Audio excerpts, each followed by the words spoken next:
प्रिय भाई एवं बहनों, आज हम आप लोग के बीच ये बतलाने जा रहे हैं कि नारी महामहिम है, फिर भी नारियों को अवमानना क्यों। नारी महामहिम है, फिर भी नारियों को अवमानना क्यों, इसके बारे में आप लोग को जानकारी देने जा रहे हैं कि ये जानिए कि नारी महामहिम है, फिर भी उनको लोग प्रताड़ित करते हैं, अपमानित करते हैं, गाली गलौज करते हैं, घिनौना व्यवहार करते हैं। उनके साथ अपव्यवहार क्या करते हैं। नारी जगत जननी है, नारी जगत का आधार है। नारी के बिना यह संसार नहीं चलता। नारी ही जगत की उत्पत्ति में हेतु है, नारी ही जगत में कारण है। बिना नारी के यह संसार कैसा, ये बिना नारी के यह संसार कहाँ से। इस तरह से नारी की बहुत बड़ी महिमा है। बिना नारी की उत्पत्ति किसी भी स्त्री एवं पुरुष को हो ही नहीं सकता। इसलिए नारी को अपमानित नहीं किया जाना चाहिए। जैसा कि देवी पुराण महाभागवत शक्ति पीठांक के अध्याय नंबर 1 श्लोक नंबर 32 में देवी पुराण के अध्याय नंबर 1 श्लोक नंबर 32 में वेदों ने दुर्गा जी से कहा कि दुर्गे, आप संपूर्ण जगत पर कृपा कीजिए, पर मैं आपने ही अपने गुणों के द्वारा स्वेच्छानुसार सृष्टि, पालन एवं संहार हेतु तीनों कार्यों के निमित्त ब्रह्मा, विष्णु और महेश की सृष्टि की। ब्रह्मा विष्णु महेश को पैदा किया, ब्रह्मा विष्णु महेश को बनाया या जन्म दिया। इसलिए इस तरह से जगत में आपको रचने वाला कोई भी नहीं है, ऐसा वेदों ने दुर्गा जी से कहा। माता, आपके दुर्गम गुणों का वर्णन करने में इस लोक में भला कौन समर्थ हो सकता है। श्लोक नंबर 33 में भी वर्णन है कि वेदों ने कहा कि भगवान विष्णु आपकी आराधना के प्रभाव से ही दुर्जय दैत्यों को युद्ध स्थल में मारकर तीनों लोक की रक्षा करने में समर्थ होते हैं। यानी कहने का मतलब कि विष्णु जी दुर्गा की शक्ति को पा करके ही दैत्यों को संहार करते हैं। भगवान शिव ने भी अपने हृदय पर आपका चरण धारण कर तीनों लोकों को विनाश करने वाले कालकूट विष का पान कर लिया था।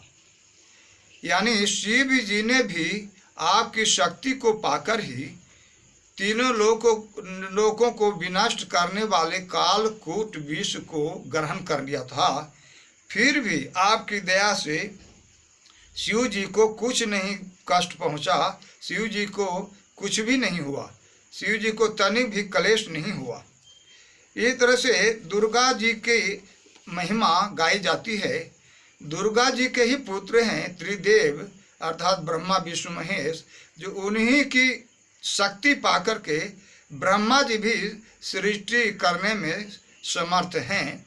समर्थ जीवों को बनाने में, लोक परलोक को बनाने में ब्रह्मा जी उन्हीं की दया से समर्थ हैं। ऐसा वेदों ने दुर्गे माता जी से कहा। तीनों लोकों की रक्षा करने वाली अंबिके, तीनों लोकों की रक्षा करने वाली अंबिके हम आपका चरित्र का वर्णन कैसे कर सकते हैं। यानी कहने का मतलब कि आप सबकी क्षमता से ऊपर हैं, आपकी महिमा को कोई नहीं जानता। ये ऐसा वेद ने कहा दुर्गा जी से। इस तरह से देवी पुराण के द्वारा सिद्ध हो जाता है कि नारी ही महामहिम है, नारी ही जगत का आधार है, नारी ही जगत जननी है, नारी ही सर्वोत्तम है, नारी सब कुछ है।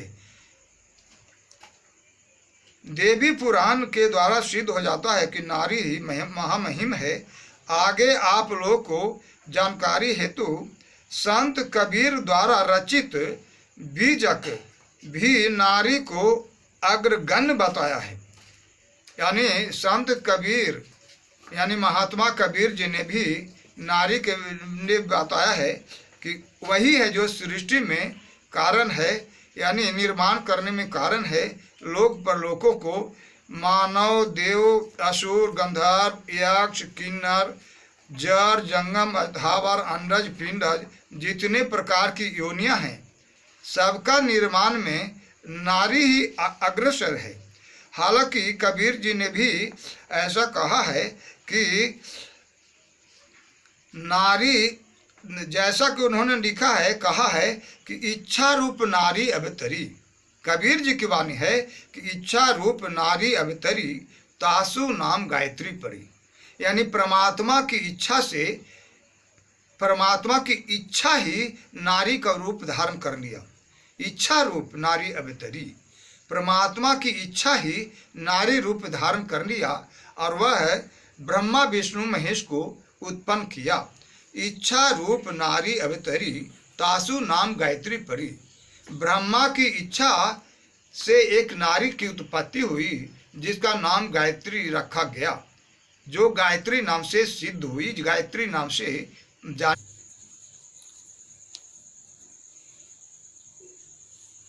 संत महात्मा कबीर जी ने कहा कि इच्छा रूप नारी अवतरी, तासु नाम गायत्री परी। तिही नारी के पुत्र तिनी भाऊ,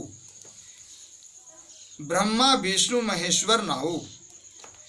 उस गायत्री के 3 पुत्र हुए, ब्रह्मा विष्णु और महेश। इस तरह से कबीर जी के वचन से भी सिद्ध होता है कि नारी ही सबकी उत्पत्ति का कारण है और सबसे पहले नारी की उत्पत्ति हुई जो सारा जगत को उत्पन्न किया। पहले तो उन्होंने ब्रह्मा विष्णु महेश को ही उत्पन्न किया, उस गायत्री देवी ने। ये संत कबीर जी के मतानुसार है। देवी भागवत के अनुसार दुर्गा, तो दुर्गा को ही गायत्री कहा जाता है और गायत्री को ही दुर्गा कहा जाता है। दुर्गा ही सरस्वती, लक्ष्मी, काली, भवानी या अन्य देवियों को रूप को धारण किया है, वही गायत्री है, दूसरा नहीं है। और कबीर जी भी कह ही रहे कि नारी जो गायत्री का रूप है वही है जो ब्रह्मा विष्णु महेश को उत्पन्न किया है। और वही ब्रह्मा विष्णु महेश के द्वारा सारा ब्रह्मांड की रचना हुई है। यानी जितने सारे योनियां हैं, जैसे मानव, दानव, देव, असुर, गंधर्व, यक्ष, किन्नर, अंडज, पिंडज, जंगम, स्थावर, जो भी जरायु, जितनी भी योनियां हैं, सब ब्रह्मा विष्णु महेश के द्वारा आगे बढ़ी हैं। पहले तो गायत्री जी ने यानी दुर्गा जी ने ब्रह्मा विष्णु महेश को उत्पन्न किया। फिर ब्रह्मा विष्णु महेश ने सारा ब्रह्मांडों में सृष्टि फैलाई। इस तरह से नारी महामहिम है, नारी ही सबके कारण है, सबकी उत्पत्ति में हेतु है। उसको किसी भी तरह प्रताड़ित नहीं किया जाना चाहिए, उसको संकट में नहीं डालना चाहिए, उसके प्रति बुरा विचार नहीं करना चाहिए, उसके साथ अपव्यवहार कुआचरण नहीं करना चाहिए। इस तरह से देवी पुराण और संत कबीर जी के द्वारा, संत कबीर के मतानुसार ये सिद्ध हो जाता है कि नारी प्रधान है, नारी महामहिम है। तो उसको नमस्कार करना चाहिए, उसको आदर करना चाहिए, उसको किसी तरह कष्ट पीड़ा नहीं पहुंचाना चाहिए। तो इस तरह से इसकी जानकारी हेतु आप लोग हमारे चैनल सत्यम SR वर्ल्ड को सब्सक्राइब करें और ज्ञान की प्राप्ति